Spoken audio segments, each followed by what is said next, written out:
Welcome to Let the Deals Flow. I'm Tony. I lead the platform team, which handles support for projects on Base. That's most of you in the audience. A lot of you have raised recently, maybe you're planning to, or you're thinking about GTMs. And so we're very lucky to be joined by Maria from Electric Capital, Jacob from 1KX, and Josh and Jess from Seed Club to talk about what they're excited about, what they're seeing maybe too much of these days, and any insights on successful go-to-markets this cycle. So we'll leave some time at the end for Q&A, but Maria, do you want to kick us off and maybe do an intro and tell us what you're excited about these days? Yeah, sure. So my name's Maria. I'm one of the investment team members. I'm a general partner at Electric Capital. It's been really cool to be here, so thank you for the Base team for inviting me. It's such like a beautiful place to be. Just a quick intro on Electric. We manage about $2 billion in assets. We're an early stage investor, so we're often first check-in. We invest at the seed and Series A stage. And we were started in 2018. I think one of the things that makes us pretty different, and what made me want to join the team, I didn't start off as a VC. I had my own company before joining Electric, and was at Microsoft before, so I had a product and engineering background. But I think what's really interesting about Electric is everyone on the investment team has either started their own company or has been early, like one of the earliest members of a company, or has an engineering background. And I think that changes the way that we work with founders and how we think about our relationships with founders as well. Talking through some of the things that I find interesting, I'll try to keep it brief, but I love digging into this. I think about what's interesting in terms of what I feel like are the biggest trends and what's changing in the world that's going to have the biggest impact.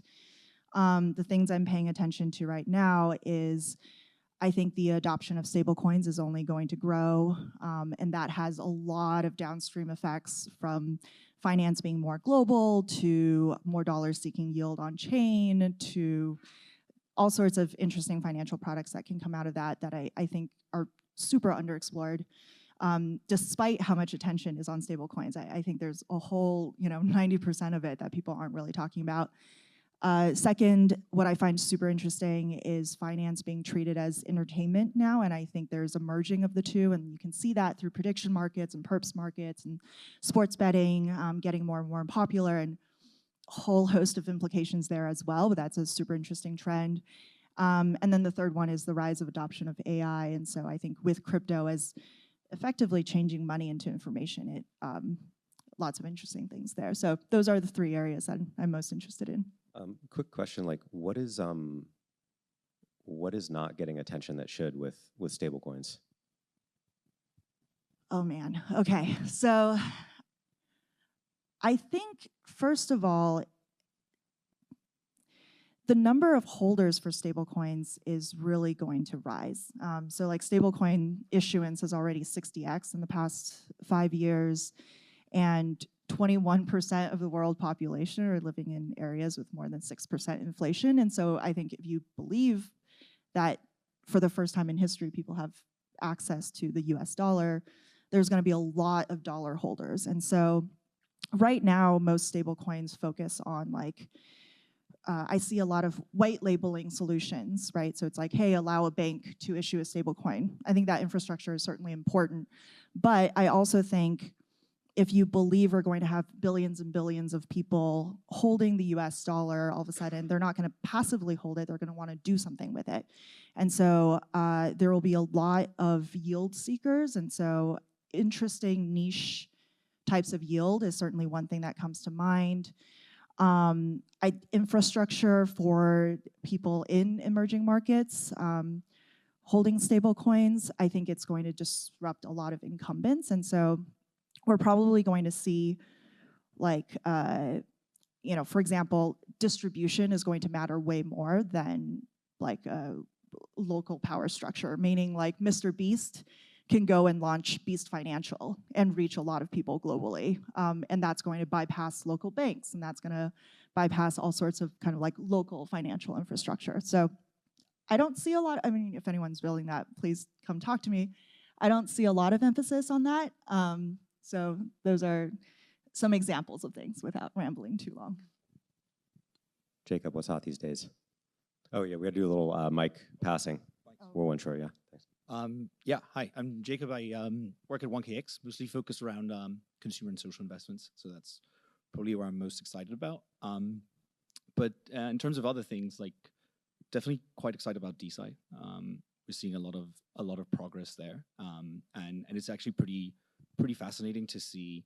Instead of these like traditional structures, we're seeing like decentralized groups of people that are very passionate about a specific matter, and then being able to conduct the research, be very nimble, be a lot more cost efficient. And for example, Big Pharma is try and reuse compounds that have been out of patent for potentially new use cases.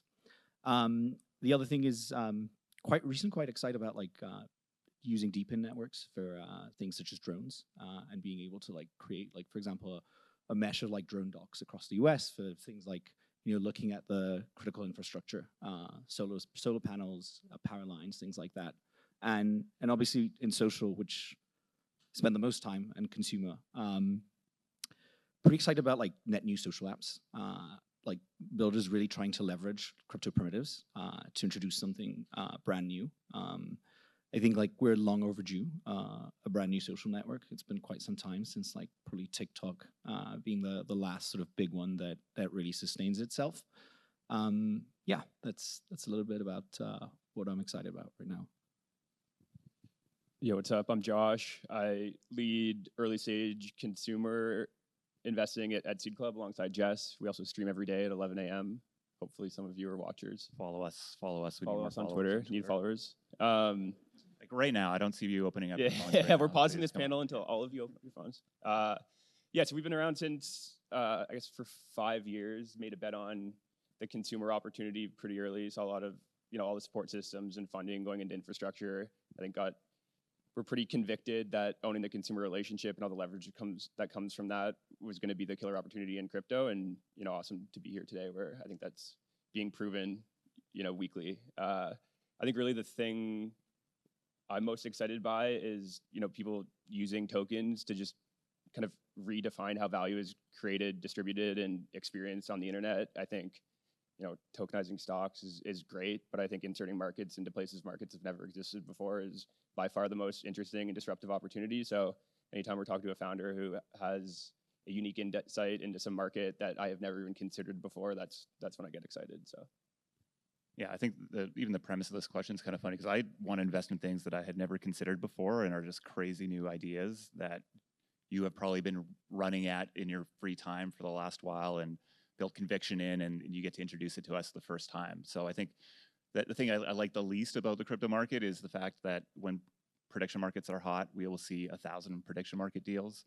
And it's the people who were building in that before it was even hot that are the ones that you really want to fund. And it gets very hard to find those people in the noise. So what I want, I don't know what I wish I could fund today. I want you to come tell me that, because to me, that is the most exciting opportunity. Have you heard any crazy recent ones, like any of these ones that you just sort of mentioned? Yeah, and one that we're late to is just like spatial computing for robotics. We had a guy on the stream on Monday who blew my brain around sort of robotics in China. I know there's people out that I think there's a narrative that's bubbling up around robotics tokens right now. I don't know enough about what those things do to whether or not they make sense, but this idea of automation and AI and the economy sort of driving and allocating resources, yeah, I could talk to that guy for another 4 hours sort of thing. So could we get maybe a little shorter, but like spatial computing for like, that sounds pretty out there. Can we just get a TLDR on that? I'm not the guy to do that. You should go back on Monday and watch our show. It's great. But I mean, the idea, I guess, is that there's, right now AI is kind of dumb because it doesn't have all the sensory input. It might be very intelligent, but it doesn't know where it exists in a room. And that if you can have all devices know where they exist in a room or on a roadway, you can start allocating resources that maybe aren't market priced right now, like the ability to park somewhere or cut in somewhere as an autonomous vehicle, and do that with the market price. And I think that's interesting. It's mostly being applied right now from a data, I guess, aggregation point of view. But yeah, where my mind was breaking is how that might evolve significantly as more connected devices that are smart come online. Okay, well, I see some actually DPen fans in the crowd that I recognize. So for the Q&A, you'll have some follow-ups there. Going into the, you sort of led into a good segue, Jess, on things you've seen too much of. Maybe prediction markets is one example. Rest of the gang, like, what's sort of tired? What are we seeing too much of? But I'm also curious, like, when you start seeing clones, what differentiates, 1 of 10 that makes it 10x better, that's actually worth investing in? Yeah, I mean, I don't need to list off all the categories that are hot. I think you all probably know them. I mean, I think the one great thing about something breaking out is, there's proven kind of market demand for it. I think, Polymarket has proven that, and I think a lot of people are kind of emerging now seeing, kind of the long tail social opportunity around prediction markets. And I think the thing we see a lot of anytime something gets hot is we're gonna go do this same thing on some other chain, and maybe some people will fund that. That's not what gets us excited. Ultimately, it's the kind of non-consensus ideas that take 5 years to become consensus that ultimately lead to world-changing companies. So I think really the thing that we want to see is that this isn't an idea that you've had for a month because prediction markets are now hot. This is a thing that you've been obsessed about for 5 years. You have some unique set of experiences, some unique insight into how the current products. I don't know. There's still a gap in the market with current products, and you're ready to go do your life's work and dedicate 10 years to figuring out how to find the right form or product to kind of bring your insight to market. So are the fast pivots a turnoff then? I think for us, kind of. I think obviously YC and many others have kind of made a name for themselves there. I think having some unique insight that you're genuinely obsessed about is very core to doing all the insanely hard work that it takes to bring these products to market, especially in crypto, especially in the last 5 years when infrastructure and everything was fucking like the number of hoops you had to jump through to bring a crypto product to market. If you weren't obsessed about the industry and the opportunity you're running at, it was very easy to give up. So I think it's a thing. And there's 2 types of pivots, right? If you look at, say, Zora has pivoted 1,000 times. I mean, that's maybe a slight overestimate, but they pivot regularly. But that core insight that they're building towards has been laser focused from day one. And so I think, is this core insight the thing that has come to you because there's an opportunity where you think you can get funded, or is it something that you've just been infatuated with? And you can see that through often where people have worked before, or projects they worked on before, et cetera, et cetera. Jacob, Maria? Yeah, I think prediction markets it's definitely something that we've been seeing the most of. The sheer amount of decks, and it's kind of like it's a natural thing. You're seeing these mega rounds, you kind of think, okay, I'm going to do that, and in many ways, it reminds me. Remember FriendTech? Like FriendTech was a pretty janky UX, and the amount of new SocialFi products after that were like, oh, we're doing FriendTech, but the UX is better, and that was like the core value prop. And I honestly think any sort of innovation in crypto that finally has some market demand, there's going to be a leader, depending on, or maybe it's going to be one leader, maybe it's going to be a few, but then there's going to be a lot of people just following on, and very often it's actually quite hard to pick if there's going to be anyone that actually makes it. I think it really takes time for a market to mature, and for people to realize, okay, how can we disrupt the incumbent? How can we create a better prediction market than for example, Polymarket, that also has just a huge sheer amount of money. So I think somewhere around towards the end of overexcitement of specific categories is where new players emerge that have a completely new plan and a way that can how to rebuild it, improve it, and deliver a 10x experience. Yeah, I'm not sure that oversaturation is necessarily a bad thing. I feel like there are certain good ideas that need to meet the right moments. And so people will try the same thing over and over again. Like Vine was really interesting, but really TikTok took off. And it's, yeah, I mean, I think, even with NFT marketplaces, OpenSea was an early winner, but that doesn't necessarily mean you just kind of stop there. A lot of teams kept going at it, and so you have Magic Eden in the Solana ecosystem. You have Blur, which kind of took the idea of an NFT marketplace and just shifted it towards a very different group of users who are traders in NFTs. And so I think it's less about, are you running at an idea that feels like oversaturated or tired, but more, do you have a belief about this that's different than other teams, and are you a little bit lucky with the timing as well? I do think one of the most exciting things is when something really breaks out that introduces a new mechanism, and then you see teams building in maybe adjacent categories that see that mechanism as a way to, as like the right maybe market formation or whatever to go run at their idea. So Pump Fun was very, very inspired by Friend Tech, for example, or Virtual's quote pairs ultimately led to Zora realizing that that's maybe a great market like structure for them. So I think it's always very important to look at the things that are breaking out and like the nuances in how they've built, because I think very often there's all these like adjacent opportunities that now get emerged when there's some kind of simple but core innovation that unlocks something adjacent to it. And I think there's like a pretty interesting opportunity here in terms of like I think a lot of these like hot ideas, there's actually a lot of like high energy founders that can like be successful. Maybe they'll have to eventually pivot, but like the Pump guys and a bunch of very successful founders of this cycle, they were like in NFTs, NFTFi and all of that. And these are also like these kind of interesting edges to observe. Because very often these, although the market has kind of tapped out at that point in time on NFTs, a lot of these people came in, decided to introduce a new form factor, let's do a launch pad and things like that, and are now wildly successful companies. Yeah, Pump famously NFT AMM caviar before Pump. Quick pivot. What about distribution that's worked this cycle? There have been all these metas. The last cycle, like you mentioned Blur, one of the things, Blur was so popular because they had this fantastic points program, and points are, kind of like hit or miss these days. Have you seen any distribution channels or strategies that you guys think are sort of not sugar rushes, but more durable?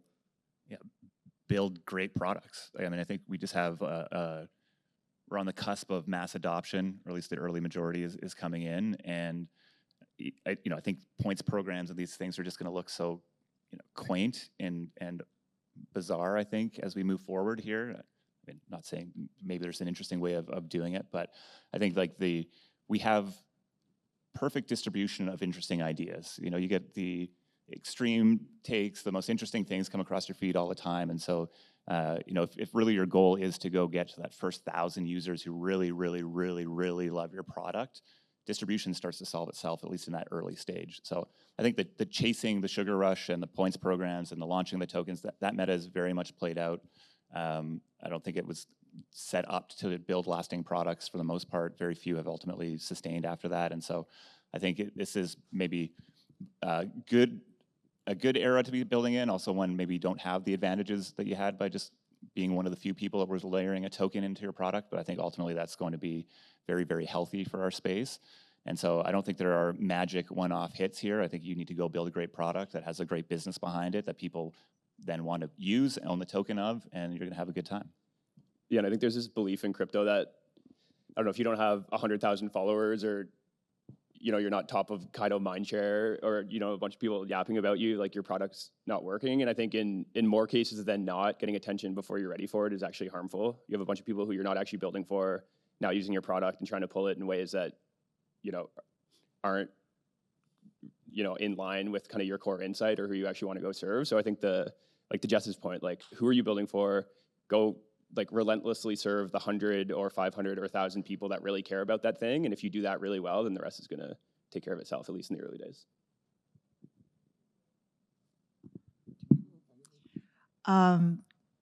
Yeah, well, I actually ran this session where we talked to a bunch of our founders, and everyone stood up and presented how they got their first 1,000 users and what they thought, like the good old DMing, honestly, is just, it's tried and true.